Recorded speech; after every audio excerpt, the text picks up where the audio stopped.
Dapat magpatupad ng reforma ang Department of Public Works and Highways o DPWH dahil sa tindi ng korupsyon sa ahensya. Naniniwala ka sa si Senator Panfilo Lacson na hindi sapat ang tinatawag na band-aid solution dito. May detalye si Daniel Manalastas.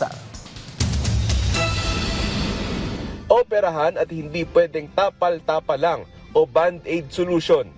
Ito nakikita ang solusyon ni Senador Panfilo Lacson sa nangyayaring mga kontrobersiya sa Department of Public Works and Highways, partikular kung paano mareresolba ang problema sa flood control projects.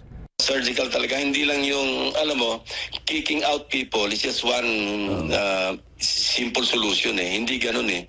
Dapat talaga, kasi systemic na eh. Kaya kailangan surgical na yung solution. Naniniwala rin ang senador na lalabas sa mga isasagawang investigasyon ang mga malalaking personalidad na dawit sa anomalya. The only logical conclusion that we all need to see, talaga merong maparusahan. Kasi otherwise, parang regudo na naman tayo rito para tayong vicious cycle.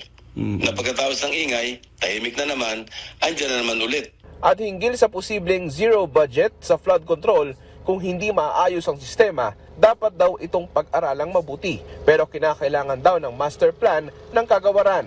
Eh kung puro tayo may bagyo at kailangang i-repair yung mga ibang flood control projects, wala tayong budget, paano? Integrated, hindi yung patsi-patsi. At pinaubayan nilang masyado yung discretion sa mga district engineers na talagang compromise na because most of the district engineers nilabihan ng mga congressmen para ma-appoint as district engineer Para naman kay Senador Bam Aquino, panahon na para sa ibang strategiya at subukan ng mga Filipino scientist at iba pang eksperto para masolusyonan ang flood control. Tiyak daw na marami silang maiaambag na solusyon.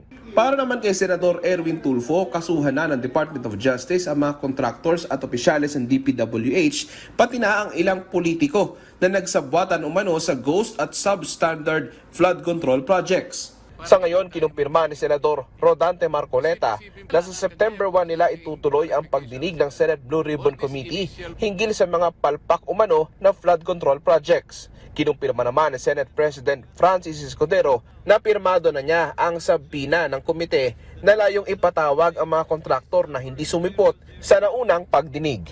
Daniel Manalastas para sa Pambansang TV sa Bagong Pilipinas.